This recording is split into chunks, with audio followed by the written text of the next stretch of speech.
Brewster here with a new episode of Chordplay. This is the Chords of Space Rock, and as I posted here on YouTube and also on Facebook, this episode is going to be a culmination of everything I've learned about this kind of obscure subgenre of progressive and psychedelic rock. But I'm going to basically serve up everything I've learned over the last month of really digging into space rock, which is really cool. It kind of gives you a chance to use effects, more so than maybe you normally would. Delay and reverb and this ambient, spacious, atmospheric sound. Really inspiring, really interesting, and it's just kind of interesting to notice like where it came from, the space race and the moon landing, Star Trek definitely appearing on TV. That was very influential, believe it or not. And there's just lots of examples of this kind of pushing toward this space craze that happened during the 60s and the early to mid 70s. And it's definitely reflected in this music, which it sounds like you're literally traveling in space. And I'm definitely a big fan of space rock, so buckle up. Here we go.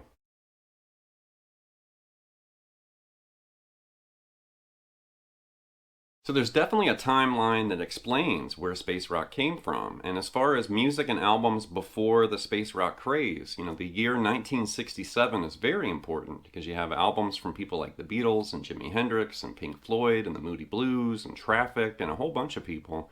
Frank Zappa, of course. But those albums in that year really did kind of signal this push toward this atmospheric, spacey sound. So here's a batch of albums from '67 that definitely influenced space rock.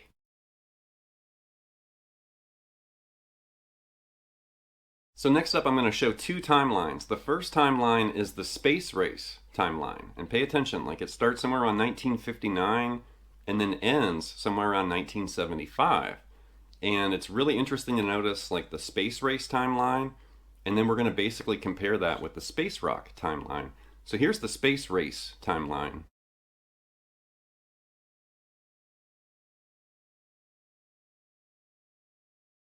And then here's a timeline for space rock. And notice where it ends, because it ends right around the same time the space race ended. And I'm going to follow this image with the space rock timeline with 18 essential space rock albums, just to really give you a better visual of what we're talking about here.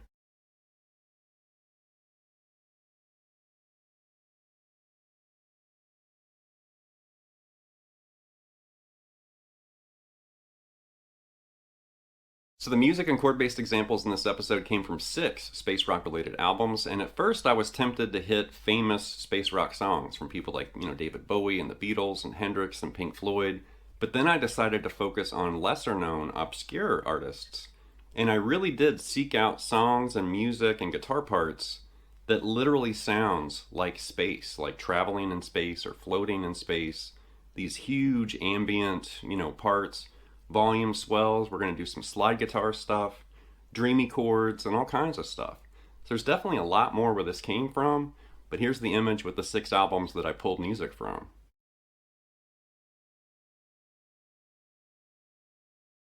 The opening, that's the band Ra Tempel with the song Amboss 1, and this is from 1971 from their self-titled album. And what an interesting guitar part. The volume swells with these dreamy chords, and I suspect for 71, they're probably using a volume pedal. I'm just using the volume control here on my guitar, but it's something like this.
Something like that.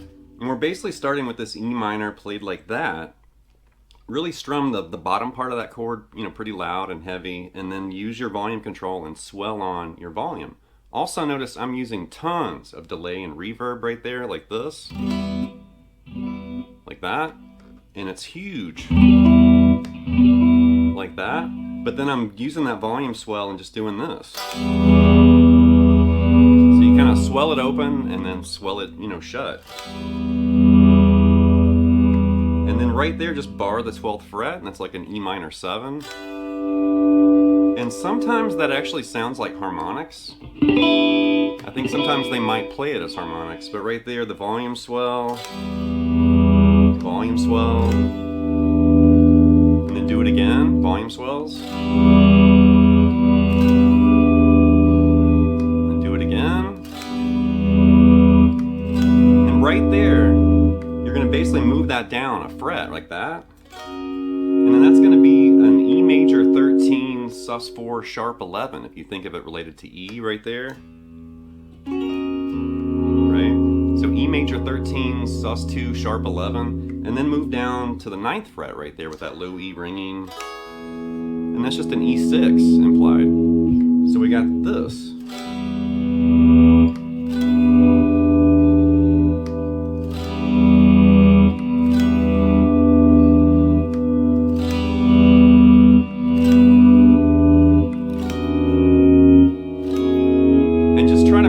Sound as dreamy and atmospheric as humanly possible. Start it again.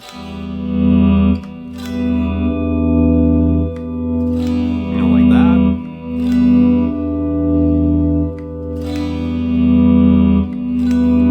And then right there, you're going to move up and you're going to grab this, the 14th fret with that low E ringing right there. So that's like an E6-9 sus4 implied, and then back to that implied E minor 7.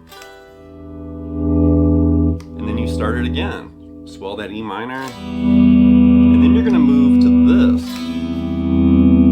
And that's going to function as an E minor flat 6. Just think of a cowboy E major chord, but you're playing it right there. So an E minor flat 6. And when you move that E minor to that E minor flat 6, you definitely hear this kind of spastic low E picking. It's almost like space noises or something.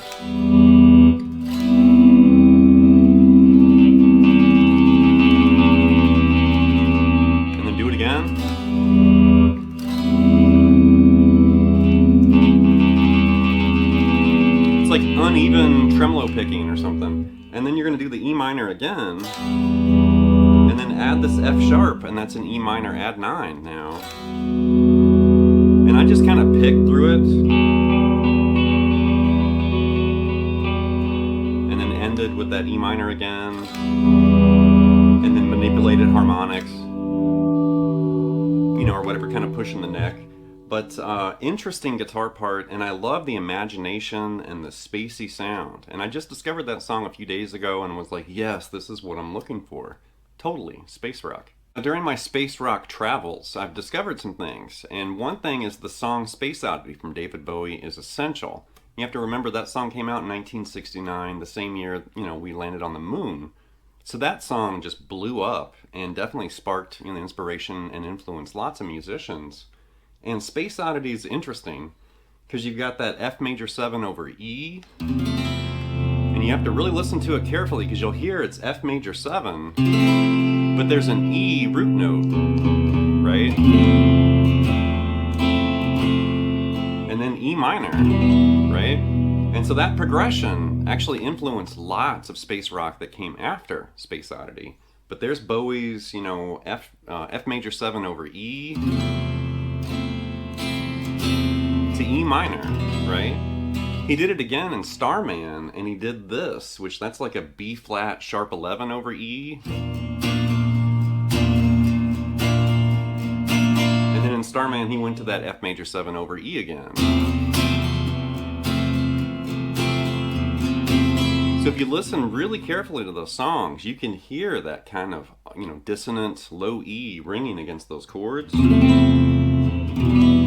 also that one to that one. But then the band Nektar, actually, the song Desolation Valley from the album A Tab of the Ocean, I featured Nektar a few weeks ago, and that song definitely borrowed that Bowie progression like this.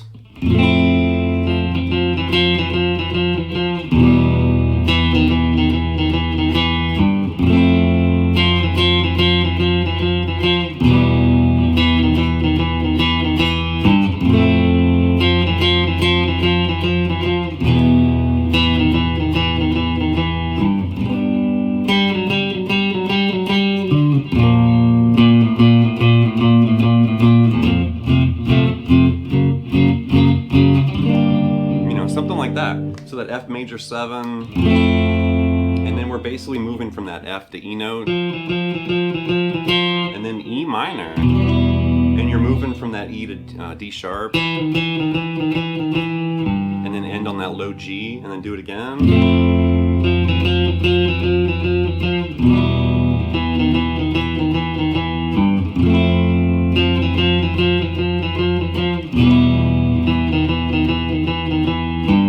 Last time right there, go to a G, and then end on that D, and then it's B flat right there and play with the root to that open A. And then this totally reminds me of Pink Floyd, like a Pink Floyd turnaround, but that F sharp to the G minor right there. Definitely check out Nektar if you're getting into space rock, and I did feature them a few weeks ago. Great band, and that's a cool song too. Next up's a song from the band Captain Beyond. I love Captain Beyond. They only had 3 albums, and they're all great, but that first one's totally a banger. And this is Myopic Void from their first album. And there's 2 guitars. The first guitar is just strumming chords, A major, and they strum that A major forever. You know, in the beginning, it's just a whole bunch of A over and over and over. You know, something like that. That might be a hair too fast even. But then eventually it moves, you know, C major to D major, and then right back to A, right? So that's guitar 1. Now you may notice the slide over here. There is a second guitar playing slide, and this is really interesting. So basically, the slide part starts with all this erratic, like Looney Tunes sound effects and stuff, and then it starts locking into those chords. So I'm going to use the MXR clone looper again here to help me out. So here's guitar 1 strumming the chords. And this is my close approximation of the random slide and then the chord parts.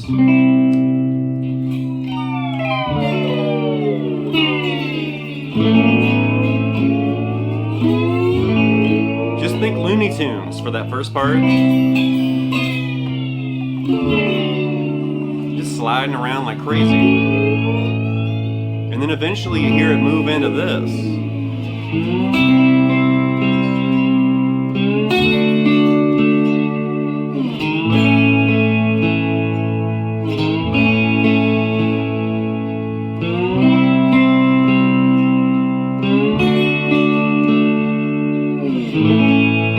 So it's really simple.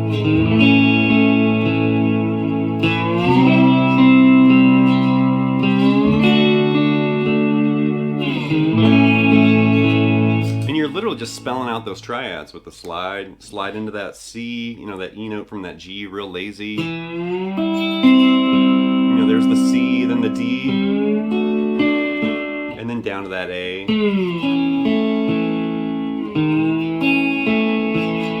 Really simple stuff, but it's interesting to notice the slide definitely helps create that spacey atmospheric sound. Very cool, and definitely check out Captain Beyond. They were awesome.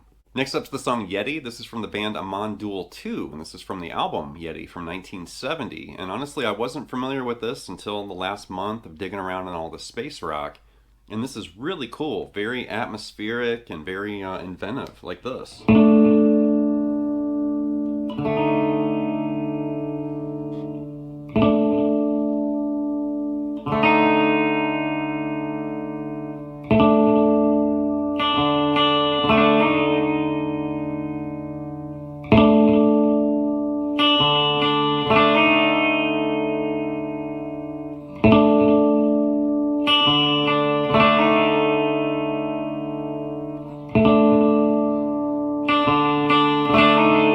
Like that. It reminds me of Tool and this edgy, like, experimental music.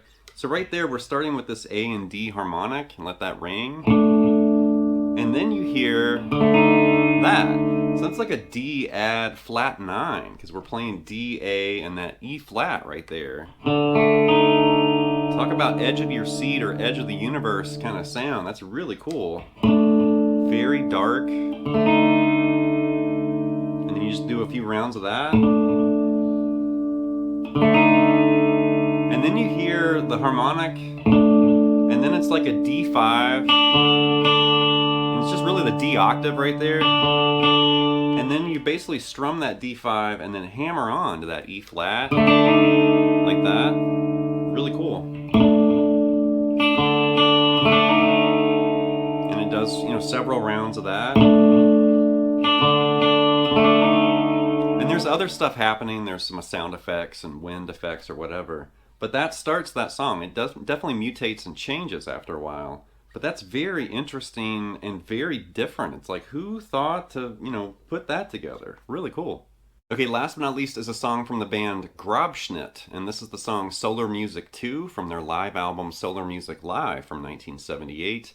There's also a studio version from 1974. They're very similar. But this is the epitome of what I'm talking about with space rock. It literally feels like you're floating out in space. And it starts like this.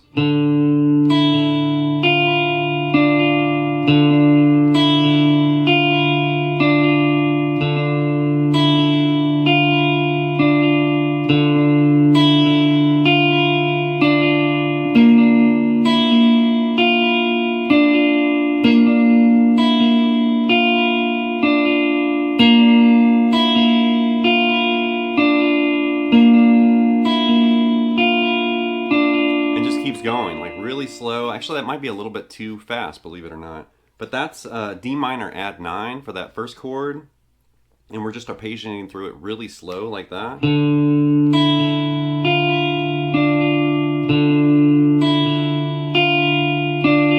do that 4 times in a row, and then you're going to do the same chord but add this B flat, and that's going to be a B flat add sharp 11 now.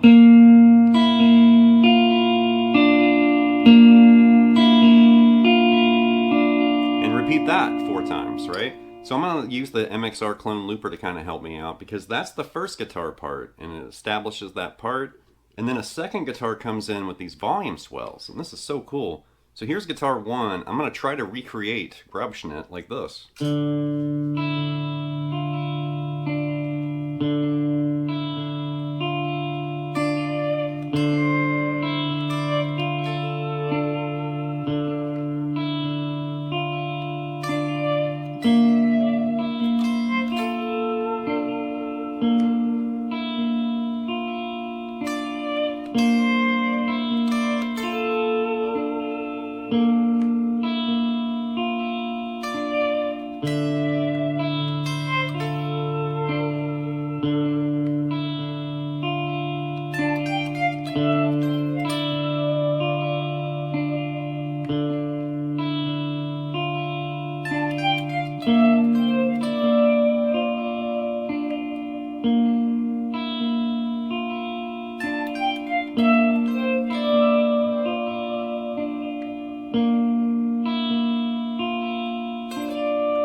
Or something like that. I'm just kind of playing around with that last part there, but it basically starts with this melody like that, with volume swells like that, and it's really hard to get clean guitar tones loud with volume swells. But anyway, you start it again and then add that E note. And you're going to do a few rounds of that with that backing. And then eventually he starts doing this, with volume swells. And it's very whispery. It's not really, present. It's not distorted. Definitely. It's just kind of quiet, almost ghostly sounding, which is cool. Like that. And do it again eventually. And then the song keeps going. It continues to unfold and change. I just kind of stopped there and played around with that last part. But check that song out, Solar Music II. Very interesting, very atmospheric and dreamy, and the epitome of space rock. Alright, that's going to wrap this episode of Chordplay with this look at the chords of space rock. And obviously I'm sharing this because this is something that I've been investigating and working on. I've been hopelessly obsessed with space rock over the last month. It's technically Lemmy's fault when I hit, Motorhead last month during Metal Month. And then after Motorhead, I did Fastway too. But then I did Motorhead and Fastway, and I started thinking about Hawkwind. I listened to Hawkwind. Next thing I knew, I was making a Hawkwind chordplay. Then I was listening to Nektar, and I made a Nektar chordplay. I've been continuing the space rock journey. now I'm making this episode. But I am going to pause. I'm going to basically leave space rock and kind of return to regular programming after this. So if you like this, don't worry, we can definitely return to it. If you don't like this, I apologize. Forgive me for kind of exploring something that I find really interesting and inspiring, which is this kind of like undiscovered or unheard music by most people. I mean, some people out there know this music. Most of the stuff I'd never heard before. Captain Beyond I'd heard before, but and obviously David Bowie. But exploring Hawkwind, exploring Nektar, exploring some of these other groups and albums, and really just kind of, investigating, like, what is this and what is there? And finding songs and albums and influences and stuff. It's like, ooh, this is really interesting. Using effects differently than normal, playing chords and guitar parts and slide and whatever, volume swells, really experimenting with the guitar. Very interesting, very inspiring, and I think it's cool. So anyway, that's going to wrap this episode. So please leave some feedback and comments, subscribe to Late Night Lessons, and I'll be back before you know with more content and material. Thank you.